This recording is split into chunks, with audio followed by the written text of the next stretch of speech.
Everyone, welcome to Shri Sai Bhargavi vlogs. ಎಲ್ಲರೂ ಹೇಗಿದ್ದೀರಾ? ಚೆನ್ನಾಗಿದ್ದೀರಾ ಅಂತ ಅನ್ಕೊಳ್ತಾ ಇದ್ದೀನಿ. ನಾನಿವತ್ತು ಎಲ್ಲರಿಗೂ ಇಷ್ಟವಾದಂತ ಎಣ್ಣೆಗಾಯಿ ಸಾಂಬಾರ್ನ ತಿಳಿಸ್ಕೊಡ್ತಾ ಇದ್ದೀನಿ. ಈ ತರ ಒಮ್ಮೆ ಮಾಡಿ ನೋಡಿ ಫ್ರೆಂಡ್ಸ್, ತುಂಬಾ ಇಷ್ಟಪಟ್ಟು ತಿಂತೀರಾ. ಇನ್ನ ಒಂದ್ಸಲ ನೀವೇ ಮಾಡ್ಕೊಂಡು ತಿನ್ಬೇಕು ಅಂತ ಅನ್ಸುತ್ತೆ ನಿಮ್ಗೆ. ಇವಾಗ ರುಬ್ಬೋದಕ್ಕೆ ಇಂಗ್ರೀಡಿಯೆಂಟ್ಸ್ ತೋರಿಸ್ತಾ ಇದ್ದೀನಿ ನೋಡಿ ಫ್ರೆಂಡ್ಸ್. ನಾನಿಲ್ಲಿ ಕೊಬ್ಬರಿನ ತಗೊಂಡು ಚಿಕ್ಕದಾಗಿ ಪೀಸ್ ಮಾಡಿ ಇಟ್ಕೊಂಡಿದ್ದೀನಿ. ಹಾಗೆ ಚಕ್ಕೆ ಲವಂಗನ ತಗೊಂಡಿದ್ದೀನಿ. ಒಂದು ಟೊಮೊಟೊನ ಉದ್ದುದಾಗಿ ಕಟ್ ಮಾಡಿ ಇಟ್ಕೊಂಡಿದ್ದೀನಿ. 10ರಿಂದ 12 ಮೆಣಸಿನಕಾಯಿನ ತಗೊಂಡಿದ್ದೀನಿ. 2 ಈರುಳ್ಳಿನ ಕಟ್ ಮಾಡಿ ಇಟ್ಕೊಂಡಿದ್ದೀನಿ. ಹಾಗೆ ಶುಂಠಿ ಬೆಳ್ಳುಳ್ಳಿ, ಸ್ವಲ್ಪ ಕೊತ್ತಿಮೀರಿನ ತಗೊಂಡ್ ಇಟ್ಕೊಂಡಿದ್ದೀನಿ. ನೋಡಿ, ಇವಾಗ ಬದನೆಕಾಯಿನ ಉದ್ದುದಾಗಿ ಕಟ್ ಮಾಡಿ ಇಟ್ಕೊಂಡಿದ್ದೀನಿ. ನಾನಿಲ್ಲಿ ಎಣ್ಣೆಗಾಯಿನ ಮಾಡೋದಕ್ಕೆ ಬಿಳಿ ಬದನೆಕಾಯಿನ ತಗೊಂಡಿದ್ದೀನಿ ಫ್ರೆಂಡ್ಸ್. ಕೆಲವರು ಇನ್ನ ಚಿಕ್ಕದ್ ಬದನೆಕಾಯಿ ಬರುತ್ತಲ್ಲ ಎಣ್ಣೆಗಾಯಿ ಮಾಡೋದಕ್ಕೇನೆ, ಅದ್ರಲ್ಲೂ ಮಾಡ್ತಾರೆ. ಬಟ್ ಈ ಬದನೆಕಾಯಲ್ಲಿ ಒಂದ್ಸಲ ಮಾಡಿ ನೋಡಿ, ತುಂಬಾ ಅಂದ್ರೆ ತುಂಬಾ ಚೆನ್ನಾಗಿರುತ್ತೆ ಫ್ರೆಂಡ್ಸ್. ಟೇಸ್ಟ್ ಕೂಡ ಅಷ್ಟೇ ತುಂಬಾ ಚೆನ್ನಾಗಿರುತ್ತೆ. ನೀವೇ ಒಂದ್ಸಲ ಇನ್ನೊಂದ್ಸಲ ಮಾಡ್ಕೊಂಡು ತಿನ್ಬೇಕು ಅಂತ ನಾನಿವಾಗ ಒಂದು ಮಿಕ್ಸರ್ ಜಾರ್ನ ತಗೊಂಡಿದ್ದೀನಿ ನೋಡಿ ಫ್ರೆಂಡ್ಸ್. ಇವಾಗ ಏನೇನು ಮಸಾಲಾ ರುಬ್ಕೊಳ್ಳೋದಕ್ಕೆ ಎತ್ತಿಟ್ಕೊಂಡಿರ್ತೀವೋ ಅದನ್ನೆಲ್ಲ ಒಂದೊಂದಾಗಿನೇ ಇವಾಗ ಹಾಕೊಳ್ತಾ ಇದ್ದೀನಿ.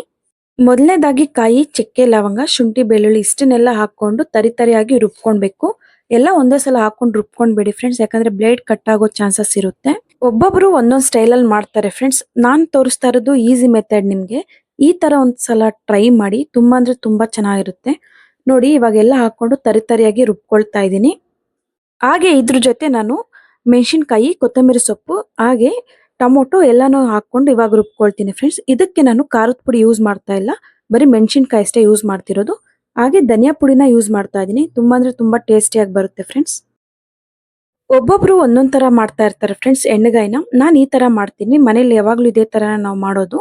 ಈ ತರ ಒಮ್ಮೆ ಟ್ರೈ ಮಾಡಿ ನೋಡಿ. ನಾನಿಲ್ಲಿ ಧನಿಯಾ ಪುಡಿ 2 ಟೇಬಲ್ ಸ್ಪೂನ್ ಆಗುವಷ್ಟು ಹಾಕೊಳ್ತಾ ಇದ್ದೀನಿ. ಇನ್ನು ಕೆಲವರು ಸಾಂಬಾರ್ ಪುಡಿ ಹಾಗೆ ಖಾರದ ಪುಡಿನ ಯೂಸ್ ಮಾಡ್ತಾರೆ. ನಾನಿಲ್ಲಿ ಅವೆರಡನ್ನು ಯೂಸ್ ಮಾಡ್ತಾ ಇಲ್ಲ, ಬರೀ ಧನಿಯಾ ಪುಡಿ ಒಂದು ಯೂಸ್ ಮಾಡ್ತಾ ಇದ್ದೀನಿ. ಇವಾಗ ಎಷ್ಟು ಬೇಕೋ ಅಷ್ಟು ನೀರ್ನ ಹಾಕೊಂಡು ಚೆನ್ನಾಗಿ ಪೇಸ್ಟ್ ಮಾಡಿ ಇಟ್ಕೊಳ್ಬೇಕು. ನೋಡಿ ಯಾವ ತರ ಬಂದಿದೆ ಅಂತೇಳಿ. ಮಸಾಲೆ ಎಲ್ಲ ರೆಡಿ ಆಗಿದೆ ಫ್ರೆಂಡ್ಸ್. ಇವಾಗ ನೋಡಿ ಯಾವ ತರ ಮಾಡ್ಬೇಕು ಅಂತ ತಿಳಿಸ್ಕೊಡ್ತಾ ಇದ್ದೀನಿ. ಮೊದಲನೇದಾಗಿ ಸ್ಟವ್ ಮೇಲೆ ಒಂದು ಕಡಾಯಿ ಇಟ್ಬಿಟ್ಟು ಎಣ್ಣೆನ ಹಾಕೊಳ್ಬೇಕು. ಎಣ್ಣೆಗಾಯಿ ಅಂದ್ರೆ ಎಣ್ಣೆನೆ ಜಾಸ್ತಿ ಇರ್ಬೇಕಲ್ವಾ, ಅದರಿಂದ ಒಂದು 5ರಿಂದ 6 ಟೇಬಲ್ ಸ್ಪೂನ್ ಆಗುವಷ್ಟು ಎಣ್ಣೆನ ಹಾಕೊಳ್ಳಿ. ಎಣ್ಣೆ ಬಿಸಿ ಆದ್ಮೇಲೆ 1 ಟೇಬಲ್ ಸ್ಪೂನ್ ಆಗುವಷ್ಟು ಸಾಸಿವೆನ ಹಾಕೊಳ್ತಾ ಇದ್ದೀನಿ ಫ್ರೆಂಡ್ಸ್. ಸಾಸಿವೆ ಎಲ್ಲ ಆದ್ಮೇಲೆ ನಾವೇನ್ ಕಟ್ ಮಾಡಿ ಎತ್ತಿಟ್ಕೊಂಡಿರ್ತೀವೋ ಈರುಳ್ಳಿ, ಅದನ್ನ ಹಾಕೊಳ್ಬೇಕು ಫ್ರೆಂಡ್ಸ್. ಇವಾಗ ನಾನು ಆಗ್ಲೇ ರುಬ್ಕೊಳ್ಳೋದಕ್ಕೆ ಈರುಳ್ಳಿನ ಹಾಕೊಂಡಿಲ್ಲ, ಯಾಕಂದ್ರೆ ಟೇಸ್ಟ್ ಹೊಲ್ಟೋಗ್ಬಿಡುತ್ತೆ ಹಾಕೊಂಡ್ರೆ. ಬರೀ ಒಗ್ಗರಣೆ ಮಾಡ್ಕೊಳ್ಳೋದಕ್ಕೆ ಮಾತ್ರ ಈರುಳ್ಳಿನ ಯೂಸ್ ಮಾಡ್ಕೊಳ್ಳಿ, ರುಬ್ಬೋದಕ್ಕೆ ಹಾಕೊಂಡ್ಬಿಡಿ. ನೋಡಿ, ಇವಾಗ ನಾನು ಈ ತರ ಹಾಕೊಂಡಿದ್ದಾದ್ಮೇಲೆ ಅದ್ರ ಜೊತೆ ಸ್ವಲ್ಪ ಕರಿಬೇವನ್ನ ಹಾಕೊಂಡು ಚೆನ್ನಾಗಿ ಗೋಲ್ಡನ್ ಕಲರ್ ಬರೋ ತರ ಫ್ರೈ ಮಾಡ್ಕೊಳ್ತಾ ಇದ್ದೀನಿ. ನೋಡಿ ಫ್ರೆಂಡ್ಸ್, ಈರುಳ್ಳಿ ಎಲ್ಲ ಗೋಲ್ಡನ್ ಕಲರ್ ಬಂದಿದೆ. ಇವಾಗ ನಾವು ಏನು ಎತ್ತಿಟ್ಕೊಂಡಿರ್ತೀವೋ ಮಸಾಲೆನ ಇವಾಗ ಹಾಕೊಳ್ಬೇಕು ಫ್ರೆಂಡ್ಸ್. ಸ್ವಲ್ಪ ಸ್ವಲ್ಪನೇ ಮಸಾಲೆನೆಲ್ಲ ಹಾಕೊಂಡು ಎಣ್ಣೆಯಲ್ಲಿ ಚೆನ್ನಾಗಿ ಫ್ರೈ ಮಾಡ್ಕೊಳ್ಬೇಕು. ಈ ರೆಸಿಪಿನ ತುಂಬಾ ಈಸಿಯಾಗಿ ಮಾಡ್ಕೊಳ್ಬಹುದು ಫ್ರೆಂಡ್ಸ್. ಯಾರ್ಯಾರು ಬ್ಯಾಚುಲರ್ಸ್ ಇರ್ತಿರೋ, ಯಾರು ಹೊಸದಾಗಿ ಅಡಿಗೆನ ಕಲಿತಾ ಇರ್ತಾರೋ ಅವರು ಈಸಿಯಾಗಿ ಈ ತರ ಮಾಡ್ಕೊಳ್ಬಹುದು. ನಾನಿಲ್ಲಿ ನೋಡಿ ಎಣ್ಣೆಯಲ್ಲಿ ಚೆನ್ನಾಗಿ ಹಾಕೊಳ್ತಾ ಇದ್ದೀನಿ. ಮಸಾಲೆನೆಲ್ಲ ಫ್ರೈ ಮಾಡ್ಕೊಂಡಿದ್ದಾದ್ಮೇಲೆ ನಾನಿಲ್ಲಿ ಅರ್ಧ ಟೇಬಲ್ ಸ್ಪೂನ್ ಆಗುವಷ್ಟು ಅರಿಶಿನದ ಪುಡಿನ ಹಾಕೊಳ್ತಾ ಇದ್ದೀನಿ. ನೋಡಿ ಫ್ರೆಂಡ್ಸ್, ಇವಾಗ ಅರಿಶಿನದ ಪುಡಿ ಹಾಕೊಂಡು ಚೆನ್ನಾಗಿ ಮಿಕ್ಸ್ ಮಾಡ್ಕೊಳ್ಬೇಕು.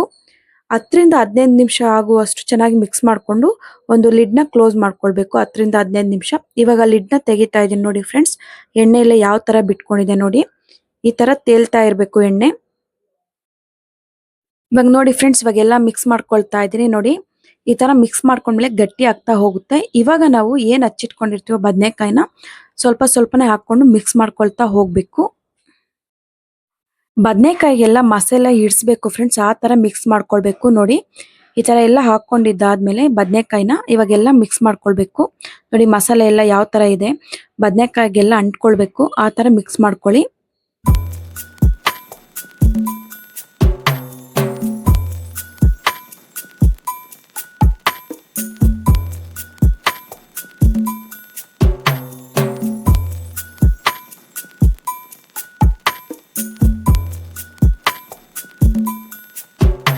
ಫ್ರೆಂಡ್ಸ್, ಮಸಾಲೆ ಎಲ್ಲ ಬದನೆಕಾಯಿಗೆ ಹಿಡಿಸಿದ್ಮೇಲೆ ಇವಾಗ ಉಪ್ಪು ಹಾಕೊಂಡು ಚೆನ್ನಾಗಿ ಮಿಕ್ಸ್ ಮಾಡ್ಕೊಂಡಿದ್ದೀನಿ ಫ್ರೆಂಡ್ಸ್. ಇವಾಗ ನಾವು ಎಷ್ಟು ಬೇಕೋ ಅಷ್ಟು ನೀರ್ನ ಆಡ್ ಮಾಡ್ಕೊಳ್ಬೇಕು. ನಾವು ಏನು ಮಿಕ್ಸರ್ ಜಾರಲ್ಲಿ ರುಬ್ಕೊಂಡಿರ್ತೀವೋ ಅದರಲ್ಲೇ ಸ್ವಲ್ಪ ನೀರ್ನ ಹಾಕೊಂಡು ಇದ್ರೊಳಗಡೆ ಹಾಕೊಳ್ಳಿ. ತುಂಬಾ ಚೆನ್ನಾಗಿರುತ್ತೆ. ಕನ್ಸಿಸ್ಟೆನ್ಸಿ ನೋಡ್ಕೊಂಡು ನಾವು ನೀರ್ ಹಾಕೊಳ್ಬೇಕು ಫ್ರೆಂಡ್ಸ್. ನಾನಿಲ್ಲಿ ಚಪಾತಿಗೆ ಮಾಡ್ಕೊಳ್ಳೋದ್ರಿಂದ ಸ್ವಲ್ಪ ಗ್ರೇವಿಯಾಗೆ ಮಾಡ್ಕೊಳ್ತಾ ಇದ್ದೀನಿ. ನೀವೇನಾದ್ರೂ ಮುದ್ದೆಗೆ, ರೈಸ್ಗೆ ಮಾಡ್ಕೊಳ್ಬೇಕು ಅಂದ್ರೆ ಸ್ವಲ್ಪ ಎಕ್ಸ್ಟ್ರಾನೇ ನೀರ್ ಹಾಕೊಳ್ಳಿ, ಚೆನ್ನಾಗಿರುತ್ತೆ. ನೋಡಿ, ನಾನಿಲ್ಲಿ ಸ್ವಲ್ಪ ನೀರ್ ಹಾಕೊಂಡು ಚೆನ್ನಾಗಿ ಮಿಕ್ಸ್ ಮಾಡ್ಕೊಂಡು ಇವಾಗ ಲಿಡ್ನ ಕ್ಲೋಸ್ ಮಾಡ್ತಾ ಇದ್ದೀನಿ. 20ರಿಂದ 25 ನಿಮಿಷಗಳ ಕಾಲ ಅಷ್ಟು ನಾವು ಲಿಡ್ನ ಕ್ಲೋಸ್ ಮಾಡಿ ತೆಗಿಬೇಕು ಫ್ರೆಂಡ್ಸ್. ನೋಡಿ, ಎಷ್ಟು ಚೆನ್ನಾಗಿ ಬದನೆಕಾಯಿ ಎಲ್ಲ ಬೆಂದಿದೆ. ಗ್ರೇವಿ ನೋಡಿ ಎಷ್ಟು ಚೆನ್ನಾಗಿದೆ ಕಲರ್ಫುಲ್ ಆಗಿ. ನೋಡಿದ್ರಲ್ಲ ಫ್ರೆಂಡ್ಸ್, ಈ ತರ ಗ್ರೇವಿನ ಯಾರು ಬೇಕಾದ್ರೂ ಟ್ರೈ ಮಾಡ್ಬೋದು. ನೀವು ಟ್ರೈ ಮಾಡಿ ನನಗೆ ಕಮೆಂಟ್ ಮೂಲಕ ತಿಳಿಸಿ. ನೋಡಿದ್ರಲ್ಲ ಫ್ರೆಂಡ್ಸ್ ಈ ವಿಡಿಯೋನ. ಐ ಹೋಪ್ ಈ ವಿಡಿಯೋ ನಿಮ್ಗೆ ಇಷ್ಟ ಆಗಿದೆ ಅಂತಾನೆ ಅನ್ಕೊಳ್ತಾ ಇದೀನಿ. ಈ ವಿಡಿಯೋ ನಿಮ್ಗೆ ಇಷ್ಟ ಆಗಿದ್ರೆ ಪ್ಲೀಸ್ ಒಂದು ಲೈಕ್ ಮಾಡೋದನ್ನ ಮಾತ್ರ ಮರಿಬೇಡಿ. ಲೈಕ್ ಮಾಡಿ ಸಬ್ಸ್ಕ್ರೈಬ್ ಮಾಡ್ಕೊಳ್ಳಿ. ಹಾಗೆ ಪಕ್ಕದಲ್ಲಿರೋ ಬೆಲ್ ಬಟನ್ನ ಕ್ಲಿಕ್ ಮಾಡಿ. ನನ್ನ ಎಲ್ಲಾ ವಿಡಿಯೋಗಳು ನಿಮಗೆ ನೋಟಿಫಿಕೇಶನ್ ಮೂಲಕ ಬರುತ್ತೆ. ಬಾಯ್.